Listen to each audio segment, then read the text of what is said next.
Le podcast Tribu est produit avec le soutien de Maroc Télécom. Bienvenue dans un nouveau podcast de Radio Ma'arif Tribu, le podcast qui nous plonge à la recherche de nos racines. Nous sommes avec Mustapha Kadeli. Salut Mustapha. Bonjour. Alors aujourd'hui, tu vas nous parler des routes, de nos routes, de la façon qu'on avait de se transporter, de circuler dans cet ancien Maroc. Et je t'écoute. Par quoi faut-il commencer ? Par l'éternelle question, la roue, la route. Pourquoi on n'a pas inventé la roue ? Pourquoi on n'a pas fait de route ? Pourquoi on avait du mal ? On a continué à circuler à pied ou à dos de bête jusqu'à l'arrivée de la colonisation pour commencer un nouveau processus des routes damées, des pistes, et puis goudronnées jusqu'à l'autoroute, jusqu'aux aéroports, jusqu'à tout ce qui va avec. Au fait, ça reste une question de réflexion pour les gens, je veux dire, des différentes disciplines, parce que la roue, paraît-il, on connaissait. Il y en a même dans les gravures rupestres. La fameuse roue, le char dit romain, il est dans les gravures rupestres. Les gravures rupestres, c'est ce qu'on a gravé sur la roche 4000 ans avant Jésus, voire au-delà. Alors, qu'est-ce qui s'est passé entre-temps ? J'ai pas d'explication pour pourtant, il y a des roues dans les moulins. Pour moudre le... Non ? Le principe technologique, il est là. Pour le moulin, pour puiser l'eau. La poulie. Donc elle existe dans le Maroc. Oui, il est très ancien, en bois. Je veux dire, c'est quelque chose de très ancien. Mais pour se y compris pour la notion de le vis. Le vis, c'est-à-dire visser, dévisser quelque chose, c'est dans les moulins à huile. Quand on fait le pressoir, c'est un énorme bout de bois travaillé comme les vis, quand on travaille avec le tournevis. Et puis, ce sont deux avec des louleb, on appelle ça le louleb, c'est-à-dire des trucs pour serrer et desserrer. Donc le principe technologique, il est là. Et ça me ramène à parler d'un texte que j'aime beaucoup, qui est très rare, qui n'est pas très connu, le fondateur de l'anthropologie culturelle, Marcel Mauss, qui n'a jamais fait de terrain de sa vie, pourtant c'est le patron des anthropologues, disons, il avait fait un court séjour au Maroc en 1930, 29-30, petite semaine ou 10 jours, etc. Il en a fait un petit compte rendu. Même beaucoup de spécialistes malheureusement ne connaissent pas ce texte parce qu'il est publié, mais sous forme de compte rendu, c'est pas un article, il n'a jamais été reproduit par les gens qui ont réédité ces livres.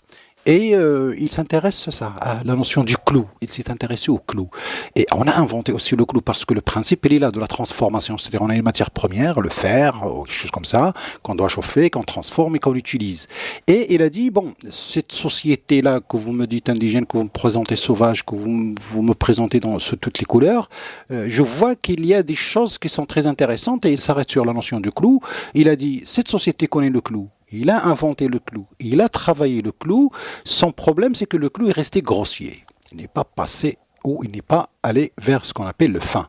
Et ce sont les clous qu'on trouve, par exemple, pour les portails des maisons. Les grands clous. Les grands clous, exactement. On n'est pas allé aux petits. Et je trouve cela comme un excellent critère qui peut nous aider à comprendre aussi à travers tous les instruments qu'on avait, les instruments, je veux dire, de cuisson, les instruments qu'a fait le Mansour pour transformer le sucre, les grands bassins en cuivre, qui sont très grandes. Ici, ce qui m'intéresse, c'est le processus de transformation.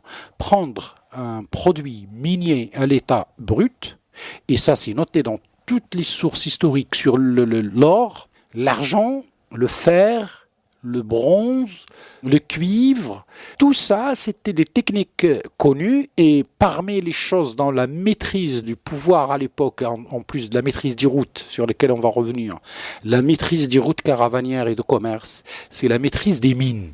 Et on a des traces dans les différentes régions où il y a les mines de la présence de l'État, soit sous forme de tribus qui appartient à ce groupe comme une tribu armée, ou carrément des citadelles ou des casernements étaient installés pour surveiller l'extraction et puis l'étape de la transformation. Alors pourquoi on n'avait pas de roue ? Ça reste l'éternelle question. Je veux dire, j'ai pas de réponse. On n'a pas encore, des... Non, surtout que c'est d'autant plus surprenant qu'on n'est quand même pas à 15 000 kilomètres de gens qui en ont. Le stade Tayyip Biyad a parlé un petit peu de ces histoires de nos ulama qui partaient en ambassade, de nos diplomates qui partaient en ambassade et qui revenaient ébahis, mais en même temps c'est des histoires de kuffar et toutes ces choses-là des kuffars ne nous intéressent pas. Nous on est des bons croyants et ça nous suffit largement. C'est une chose, et on avait dit que même l'expérience des ingénieurs, des gens qu'on a envoyés à l'étranger pour se former à la fin du 19e siècle, pour essayer de lancer quelque chose chez nous, mais je veux dire on a des exemples parallèles. Tiens, ça me vient à l'esprit, par exemple, vers 1905, le roi d'Iran à l'époque avait eu une proposition de l'Angleterre, de la Grande-Bretagne, pour lui faire des routes. Et il avait refusé. Et bien sûr, le refus pourrait être expliqué, non, parce que les gens de la religion, parce que pour des raisons religieuses. Vous faites la profondeur de la chose qu'il a refusé parce qu'il avait peur que s'il faisait un réseau routier chez lui en Iran, il allait être envahi rapidement par les Russes. Ses voisins, l'Empire russe qui était très puissant et dont il avait crainte qu'ils l'envahissent. Donc il avait refusé que la Grande-Bretagne lui installe un réseau routier, non pas parce qu'il est contre la notion de modernité ou contre le principe de la route lui-même, mais il a vu d'une manière dite stratégique. Il a fait, on dirait, le pour et le contre, et il a trouvé que peut-être ça pouvait être une catastrophe pour lui si les Russes pourraient faire passer leurs canons tirés par des chevaux sur des roues qui pouvaient lui envahir le pays, le détruire. Donc peut-être il y avait aussi ce souci chez nous, on n'en sait rien. On n'en sait rien. Puisque on n'en sait rien. Les ce qu'on sait- documents, je veux dire les recherches surtout, qui peuvent éclairer par des bribes de documents, de correspondances, de réflexions, des choses, ne sont pas encore suffisamment faites. On s'intéresse à beaucoup de sujets au niveau de l'histoire et on va encore de plus en plus vers le micro. Notre ami le Mansour Saadi, par exemple, quand il fabrique des canons au Maroc, il les fabrique et il les met en pièces détachées. C'est-à-dire, il les déplace, ils sont en pièces détachées, il les déplace à dos de mulet, et quand il arrive au lieu de la bataille ou quand il a besoin de s'en servir, ils sont assemblés, et il y avait un corps de militaires qui s'occupaient de cela. C'est détaillé dans le livre de son vizir, Abdelaziz Al-Fishtali. Il les mettait en place, il les assemblait sur place et il faisait l'affaire. C'était souvent des Européens, non, qui s'occupaient de ça. Non, et Boudrern, c'était les gens de l'anti-Atlas. D'ailleurs, je soupçonne les gens de Taskiwin, entre autres, mais en tout cas, c'est Boudrern, les gens de la montagne. Ça renvoie. Parce qu'il y avait également énormément de mercenaires à l'époque mais cette spécialité, les arquebusiers, voilà. La spécialité des canons qui étaient fabriqués aux Marocains, c'était pas de l'emport, c'était la spécialité des Boudrern. La même chose pour le flake, les barques. Les petites barques, quand il a été à Tombouctou, ils ont amené des barques en pièces détachées de Marrakech. Et c'est là-bas qu'ils les ont assemblées. Et de Tombouctou, ils ont pris le fleuve Niger. Je crois qu'ils sont arrivés jusqu'à Gao. Ça nous rappelle un petit peu l'histoire des Almoravides, etc. Pourquoi je raconte cela? C'est-à-dire que sur le plan technique, il y a des choses et des avancées qui ont été réalisées. Et après, pourquoi ça n'a pas fonctionné, pourquoi ça n'a pas évolué, pourquoi ça n'a pas donné des résultats probants, pourquoi ça s'est arrêté, ça c'est un autre sujet.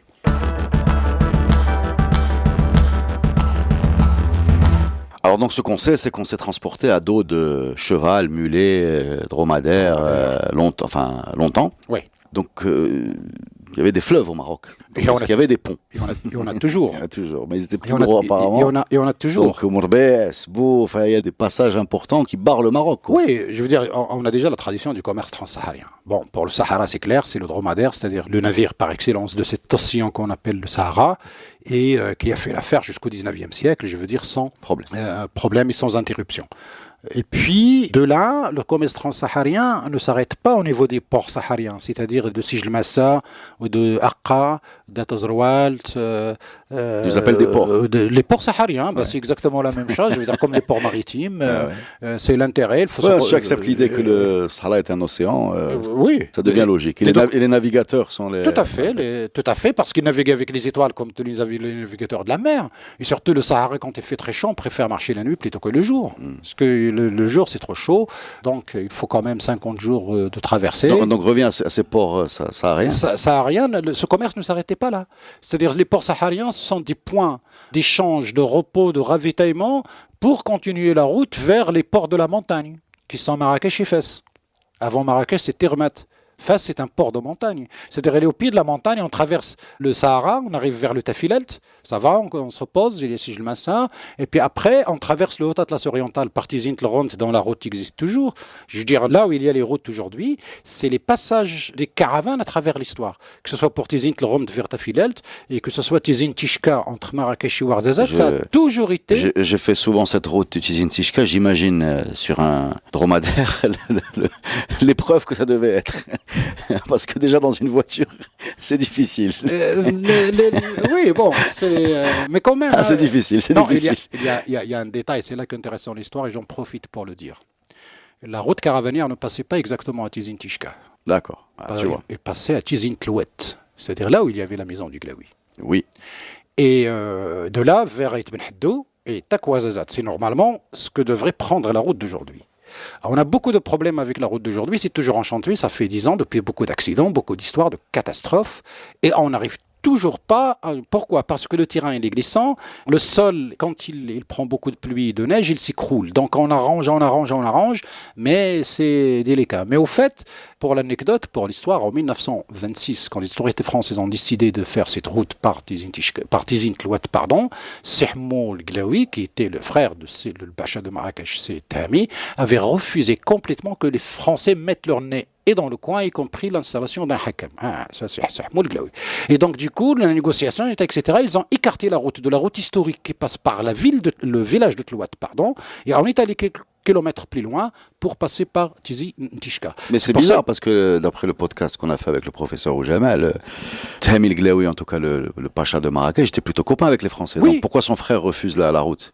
Il refuse pas la route. Il refuse l'arrivée. On lui met l'aîné dans ses affaires. Il refuse l'arrivée et la présence d'un bureau des affaires indigènes sur place. C'est une autre histoire. Il a même menacé de vider Tlouat et de se déplacer en montagne, quelques encablures de Tlouat. Il a même préparé ses mules, etc., pour montrer qu'il est capable de prendre la tangente. Et donc, on lui a fait plaisir. Certainement, Tahmi est intervenu et on a accepté sa condition et on a déplacé. Donc, à mon avis, aujourd'hui, pour cette route de Tishka, c'est très simple. Il faut abandonner cette route pour aller faire la route par Tlouat, la route historique. Là où le tu sol. vas nous faire le plan des routes. L'histoire, elle est là. Je veux dire, c'est pas qu'une histoire. Il y a la géologie, il y a la pluviométrie, il y a le climat. Et il y a beaucoup de choses, mais aussi il y a l'histoire qui nous éclaire pourquoi cette route est passée par là. Et elle n'est pas passée par là. Et c'est l'histoire coloniale, je veux dire, toutes les routes goudronnées où je passe aujourd'hui, les routes de campagne, les routes de Rabat vers le Zahir, le Rabat vers Ouelmès, le Rabat vers Meknès, je veux dire, tout ça, ça a de l'histoire, c'est pas venu par hasard. Même le train, aujourd'hui, qui est obligé d'aller jusqu'à Sidi Qasim pour descendre sur Fès, c'est l'histoire qui nous l'explique. C'est bête, mince, de Rabat, je peux bien faire directement Tifelt, Khmissat, Meknès, Fès, pourquoi je suis obligé d'aller jusqu'à Sidi Qasim? Alors, pourquoi? C'est une histoire de concession entre les Espagnols, les Français, les Espagnols. Tangier Fès, d'ailleurs, le premier nom du train au Maroc, c'était Tangier Fès, avant qu'il devienne le Machina. Il traîne aujourd'hui. Et donc, pour histoire de connexion, etc., on avait calculé. Et pourtant, au début, on avait fait un rail petit de taille, Lyoté, pour transporter ces soldats de Rabat vers Meknès directement, en passant par Tifelt et Khmissat. Et encore aujourd'hui, les gens à Tifelt et Khmissat parlent de la gare, mais il n'y a pas de gare. Mais il y a un point, un lieu, que les gens appellent la gare. Et bien, ça remonte aux années 20. Et puis quand il a voulu passer à l'étape dite commerciale, il a fait le choix d'aller vers Sidi Qasim au lieu de faire cette route directe. Et je me demande toujours, il y a même aussi un schéma d'une voie ferrée qui relie Fès Meknès à Marrakech en passant par Khnifra Ibn Mellal. Et des gens, paraît-il, des élites marocaines se sont opposés à cela, notamment ceux qui avaient les concessions, les agréments de transport par car. Tu parles de quelle période là? Je parle des années 30. D'accord. Je parle des années 30. Il y avait des agréments de car dans les années 30? Oui, ça a commencé là. C'est depuis ce moment-là qu'on a des agréments qui existent encore jusqu'à aujourd'hui. Et c'était des Marocains qui avaient des agréments. Ils étaient distribués par l'autorité coloniale. Bien sûr. Donc les grima, ce qu'on appelle le grima, on parle bien du même. Le grima, il date depuis le début du protectorat. D'accord. Et des Marocains, ils ont obtenu à l'époque, il n'y a rien d'extraordinaire, sauf que peut-être, ça ne les arrangeait pas qu'un train puisse faire la route Fès Marrakech par Bni Mellal. C'est une des questions que je me suis posée, vu que dans tous les podcasts histoire, on a compris que les deux villes les plus importantes étaient Marrakech et Fès, qui se sont un peu succédés dans le rôle un peu de capitale par Moulay Ismail qui était à Meknès et jusqu'à Lyoté qui recule vers Rabat. Et je me suis toujours posé la question pourquoi il n'y avait pas de train entre ces deux villes. De train et d'autoroute jusqu'à aujourd'hui. Figurez-vous, non seulement de Fès jusqu'à Marrakech, mais d'Oujda jusqu'à Dakhla. Vous imaginez tous les gens qui font le commerce d'Oujda avec Agadir, Tantal, Ayoun, etc. Ils passent par Bni Mellal Khnifra. Ils passent par Fès ou Meknès pour traverser jusqu'à aujourd'hui. À peine on a un projet de route. Pourquoi il le commence, j'en sais rien. De toute façon, alors revenons à nos routes anciennes. Non, revenons déjà au pont. Est-ce que les Almoravides, les Almohades, est-ce qu'ils ont fait des ponts, ces gens-là? J'ai travaillé sur le sujet. Et les documents existent, heureusement, et puis les monuments sont aussi toujours là, debout. Certains sont toujours debout depuis, en tout cas, celui des Almohades à l'entrée de Marrakech quand on vient de Casablanca, ou à la sortie de Marrakech quand on va vers Casablanca. Sur Oued Tensif. Sur Oued Tensif. C'est un pont almohade, ça. De l'époque almohade, qui existait à l'époque almoravide. et qui a été retapé par les Almohades. Nous sommes au XIIe siècle et il fait à peu près 12 arceaux. 12 arceaux. Non, mais on le connaît tous. C'est le pont qu'on arrive après la Palmeraie. La Palmeraie. Il n'y a pas très longtemps, c'est-à-dire il y a à peine, je crois, 8-10 ans maximum, qu'on a fait un nouveau pont pour faire traverser la circulation. Mais jusqu'à il y a 10 ans, la circulation, même des poids lourds, des bus, des cars et tout ça, passait par ce pont des Almohades qui date du XIIe siècle et il est toujours debout. Je veux dire, il n'a jamais été inquiété par les poids, mais quand on voit la technique, d'ailleurs il a ses frères et sœurs en Espagne, on en trouve encore beaucoup, des ponts de cette époque-là, il y a une technique, il y a un cachet qui date de cette époque. D'après d'autres collègues aussi, avant cela, on avait des espèces de ponts mobiles. Par exemple, on a des traces sur l'époque almoravide, des fois, ils avaient des ponts en bois qu'ils installaient pour traverser, dès qu'ils traversent, ils les enlèvent. D'accord. Donc, pour faciliter le passage. Est-ce qu'il y a d'autres ponts anciens au Maroc comme ça?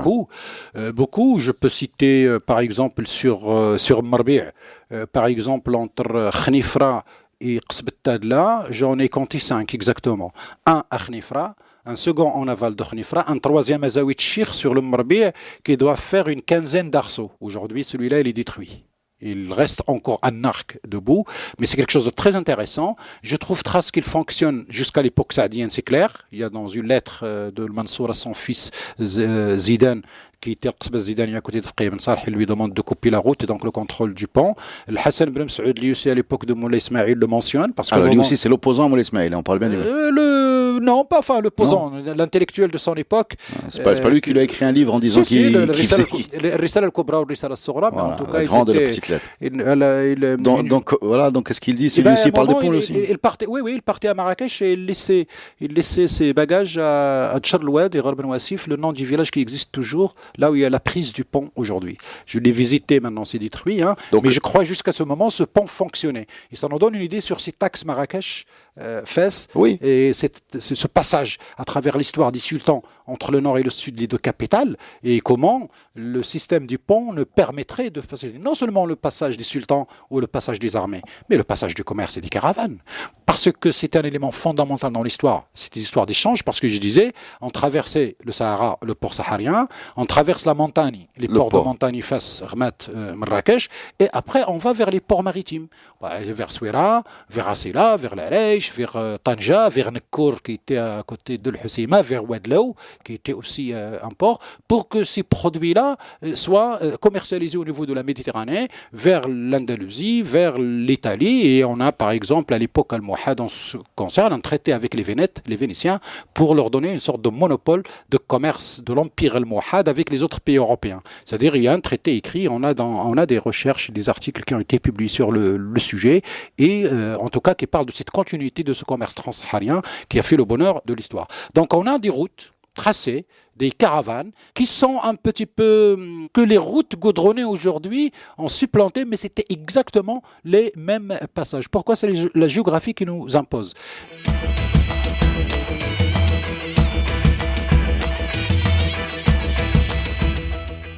La montagne, aujourd'hui, on la voit de point de vue moderne comme un obstacle.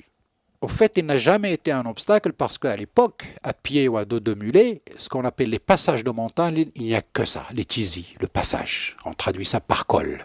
Les passages sur des tizin tishka, tizin nomacho, tizin test pour Tarudan, tizin nomacho pour Imintan Talivagadir. Tizi Ouzou, c'est un passage, absolument. Là, Taza, le pluriel de tizi, c'est là le passage. Et la géographie vous impose de passer par là, parce que vu le relief, quand il y a les cornes, Chaouane, etc., c'est intraversable, on ne peut pas passer. Et donc, la géographie nous a offert des passages que les humains ont compris, et dès qu'on trouve le mot tizi, ça veut dire le passage sur montagne, et c'est pas ça qui manque en montagne.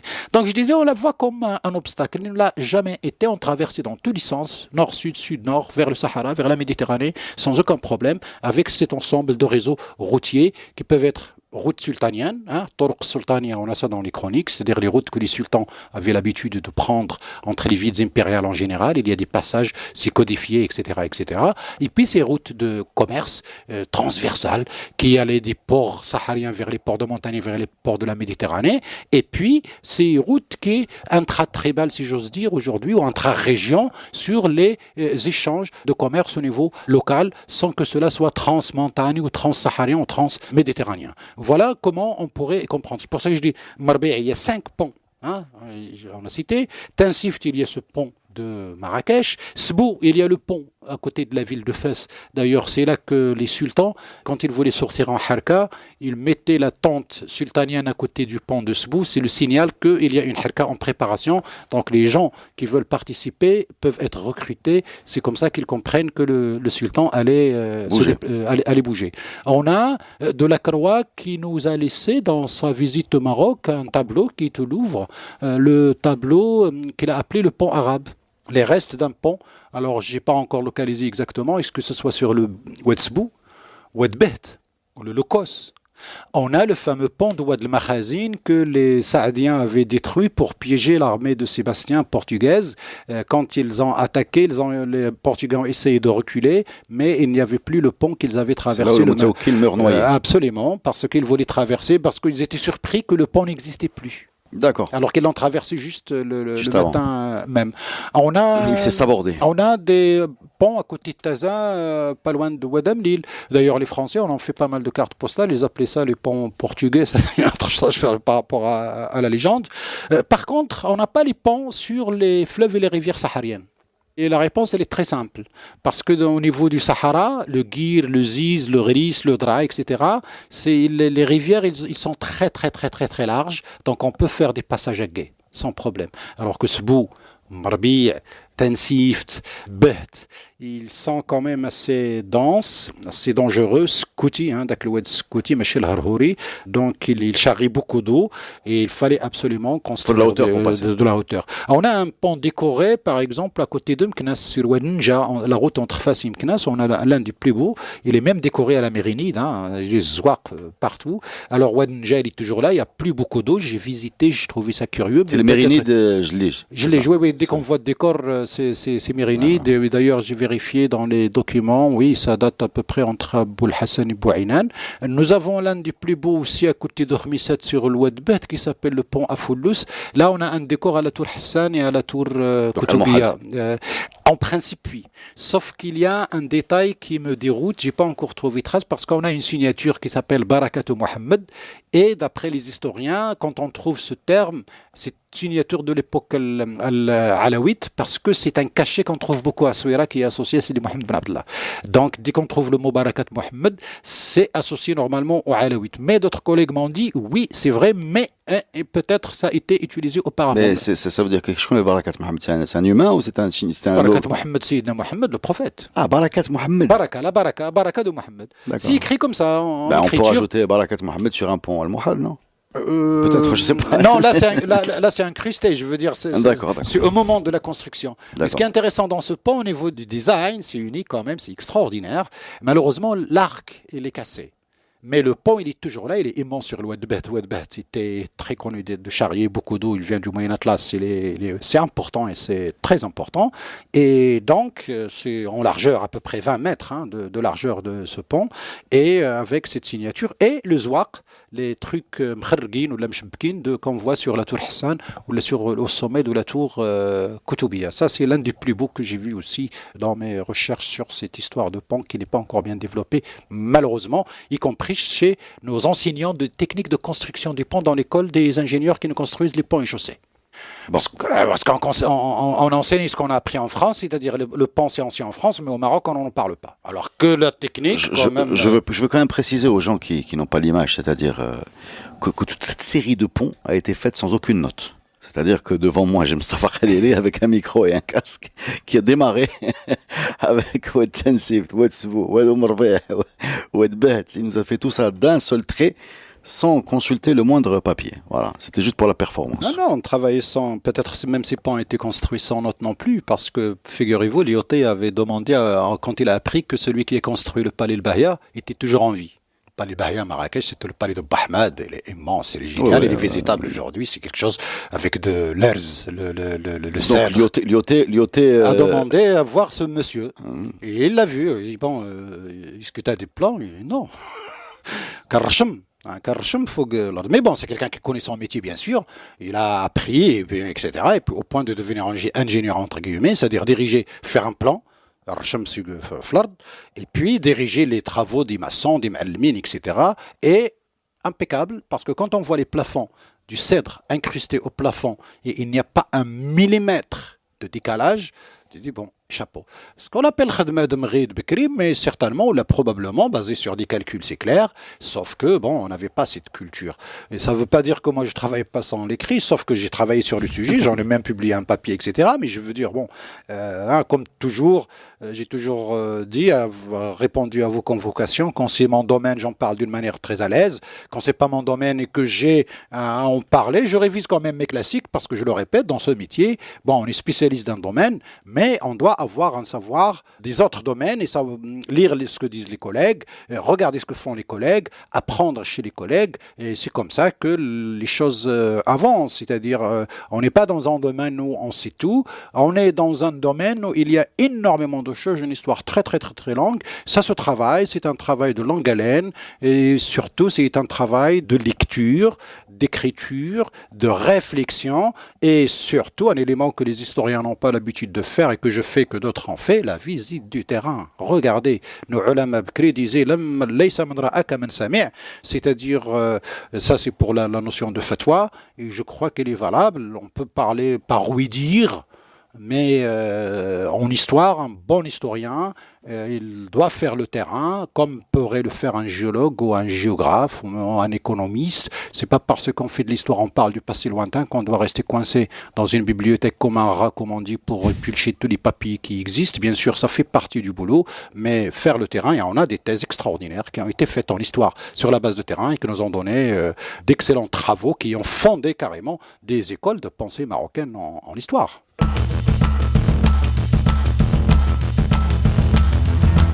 Alors, qui dit transport routier, ou disons terrestre, dit sécurité, dit espace. Je voudrais que tu nous parles de ce qu'est un STAT. Au 19e siècle, je crois que c'est le grand professeur Abdelahad Sebti qui a travaillé sur ce sujet. Tout à fait. Un homme adorable, et un érudit, et il a consacré des travaux à cette profession.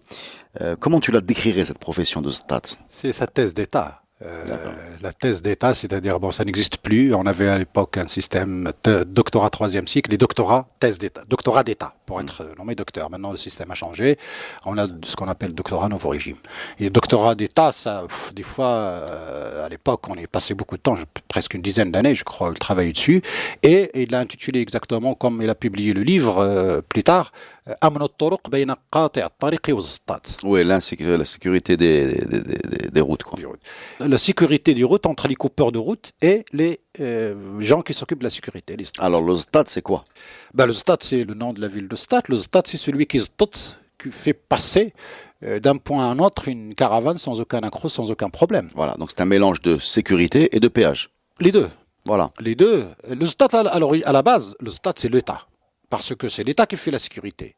Et là, on a affaire à une histoire de multiplicité d'agents de sécurité à travers tous les territoires, parce que notre État n'était pas moderne à l'époque. Il n'avait pas les moyens d'assurer toute cette sécurité. Comme il se traitait, comme on avait se traité la dette à un moment donné, on donnait aux caïds et aux pachas le droit de collecter des droits de pillage, des droits de marché, des trucs qui revenaient à la caisse de l'État par la suite chez le Marzen, mais exactement la même chose, que sauf le problème ici, c'est pas une armée qui défend une caravane.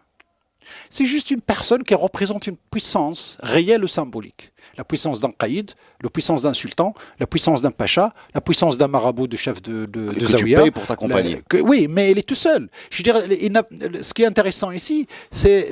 Tu achètes de la crédibilité, en fait. Tu achètes de la sécurité. Crédible. Mais d'après ce que j'ai lu, il y avait la fameuse dichotomie Bled el Mkhzen et Bled Siba, et le Stade était considéré indispensable, Bled Siba. En principe. C'est-à-dire, pour aller vite, les zones non contrôlées par l'État. Oui, mais même les zones contrôlées par l'État, il y a des stats. C'est pour ça qu'on a une ville qui s'appelle Stat. C'est la ville des Stata. C'est ce qu'on appelle aujourd'hui Stat. La ville de Stat, c'est Stat. Tu es sûr, là? Oui, certain. C'est sur la route des Stata entre Rabat et Marrakech.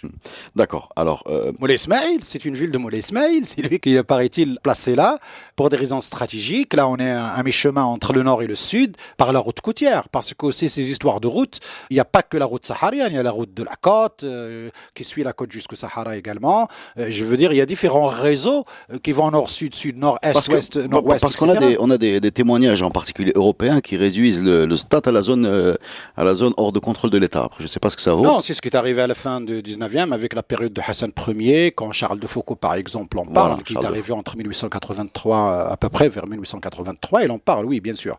Sauf que lui, il y voit un élément de dissidence, ce qui n'est pas, à mon avis, vrai. Hein.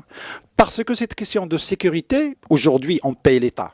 On lui paye des impôts, on lui paye des taxes pour la voiture, on trouve des gendarmes partout, c'est eux qui assurent la sécurité de l'ensemble du territoire. Et des vignettes. Et des vignettes, etc. Et donc, des péages. sauf que là, aujourd'hui, avec l'État moderne, on paye dans une caisse centrale qui, elle, redistribue par le système des salaires à ses fonctionnaires. Et à l'époque, on payait de gré à gré, au fur et à mesure, mais c'est exactement la même chose, sauf que là, on a centralisé la chose, il n'y a pas de différence. La deuxième chose, je dis, quand vous payez quelqu'un, une caravane de 1000 dromadaires, 2000 mulets, 5000 ânes, 3000 personnes. Je veux dire, c'est ça une caravane dans le temps. Quelle est l'armée qui est capable de défendre? Vous savez, quand vous êtes attaqué dans une caravane, la première des choses, c'est que les bêtes partent dans tous les sens. C'est foutu. Vous pouvez vous défendre, vous pouvez vaincre votre agresseur, mais si vos bêtes partent dans tous les sens, oui, mais comment donc, vous allez les récupérer? donc, quelle est la puissance de ce stade qui t'accompagne? Elle n'est que symbolique, c'est-à-dire qu'il faut négocier avec les potentiels brigands, à supposer qu'ils soient gérables. عنده الكلمة قال لك السي السبتي لو ديكتون تيقول إلا جات القافلة من الزطات ما كاين اللي يديها. C'est-à-dire celui qui fait الزطات, c'est lui qui coupe la route.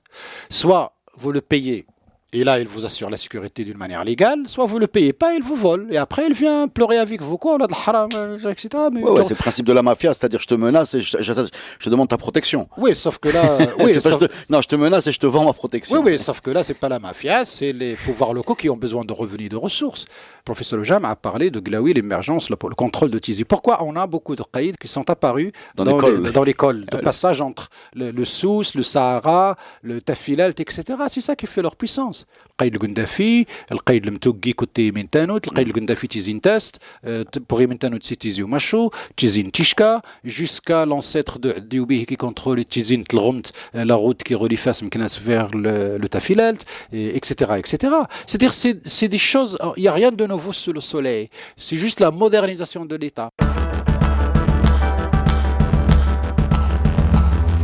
Revenons aux routes. Donc tu es en train de nous dire que Stade, c'est une composante éternelle de tout l'espace sultanien ou pas? Oui, partout. Oui, oui. D'accord. Oui, oui. C'est à la fois une protection, un péage, Une redevance. une redevance. Alors moi d'abord j'ai une question sur le réseau. Quand les gens se déplaçaient d'un point A à un point B, quel était déjà le moyen de transport le plus courant? Est-ce que c'est le cheval, l'âne, le chameau, je sais pas, le mulet? Tout. Tout. À pied. Le cheval, en principe, n'est pas un moyen de déplacement, de locomotion. Le cheval, c'est un moyen de combat. Un moyen de combat. Mais Donc le transport interurbain, c'est plutôt l'âne et le chameau. Le chameau, le dromadaire, le mulet, et à pied. Voilà, à pied. Est-ce qu'il y avait des réseaux, j'ai envie de dire, auberges, alimentation, Bien sûr. Bien sûr. c'est-à-dire où ces animaux pourront se ravitailler, où Bien sûr. bonhomme, les gens pourront Bien se sûr. reposer. Bien Donc sûr. une sorte de réseau hôtelier, enfin. Bien je crois. sûr, oui, bien sûr. Ça existait, ça Hôtelier, comme dans les villes, on a le fnadq. Le fnadq, c'était Pour les commerçants. une ville sans fnadq, ça ne pouvait pas exister. Le fnadq, c'est ce qu'on nous a donné l'hôtel aujourd'hui. C'est exactement la même chose, sauf qu'il y avait pas il y avait le parking des bêtes au rez-de-chaussée et les chambres pour dormir au premier étage. D'accord, c'est C'est dans exact- les villes. Oui, mais c'était dans les villes. Mais pour faire des grandes sur- distances, je sais sur pas les- combien ça fait un mulet, pas 15, 30 km par jour, pas plus. Oui, au Enfin, je moyenne. sais pas, hein, Ouais. j'ai pas d'idée très précise. Mais donc ça veut dire qu'il en faut beaucoup. En tout cas, le piéton fait 5 km à l'heure. Ouais. Donc, comme à l'époque, les gens prenaient la route très tôt, Et il marchait en beaucoup. général, ils marchaient beaucoup. Mais ça veut dire qu'il y avait un réseau qui était dense. Bien sûr. Vous savez où est-ce qu'il est visible? Non. C'est cette route entre Fès et Rachidia aujourd'hui. Par Tizint Laurent, on a plein de... Passe par Midl, Tarish, tout ça. Ouais, tout à fait. Entre Midl et Riche, par exemple, on voit l'emplacement de ces lieux de restauration et de ravitaillement pour les caravanes sur la route, ce qu'on appelle Nzala. D'ailleurs, on a comme toponyme Nzala au nord de Marrakech, Nzala Tladam, je crois, ou là, le lieu qui s'appelle Nzala entre Midl et Riche.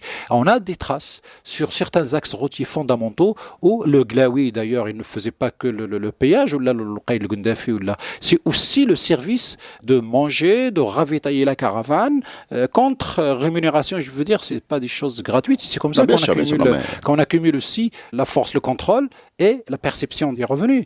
Donc il y avait cela et en plus les conserves. Alors qu'est-ce que les conserves? Zmeta.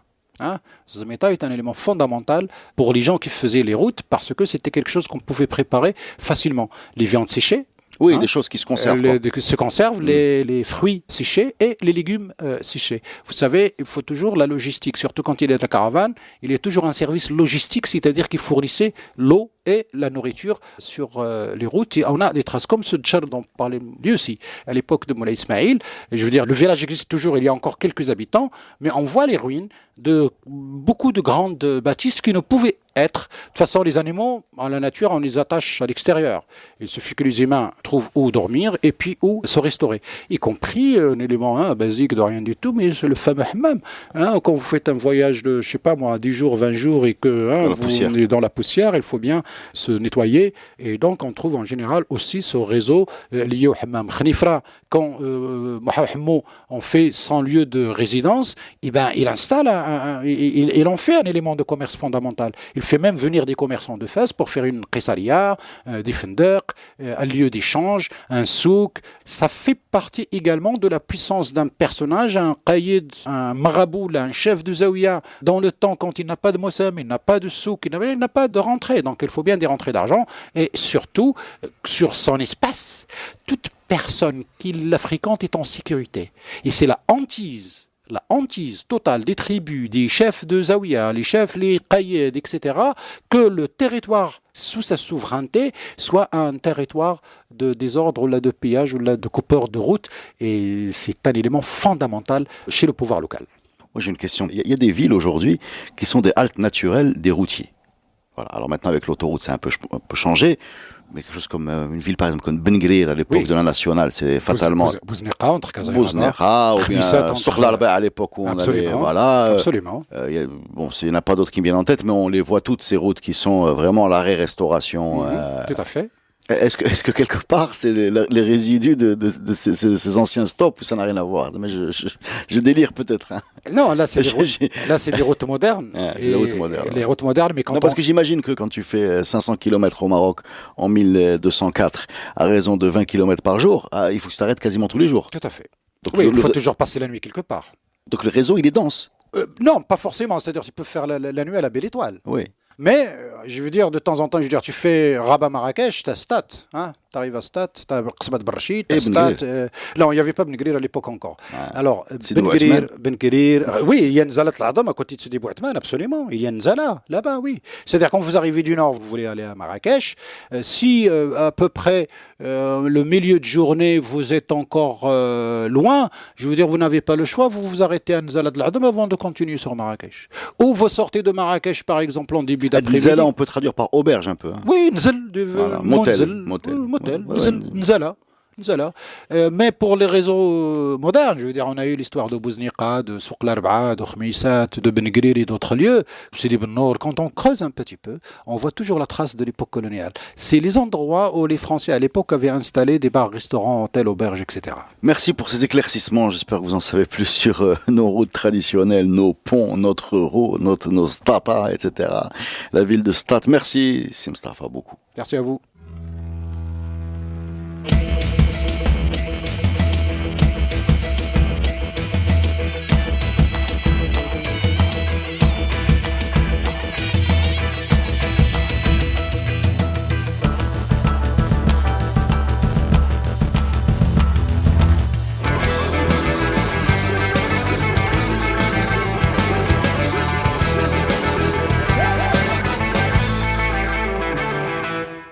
Le podcast Tribu est produit avec le soutien de Maroc Télécom. Maroc Télécom, un monde nouveau vous appelle.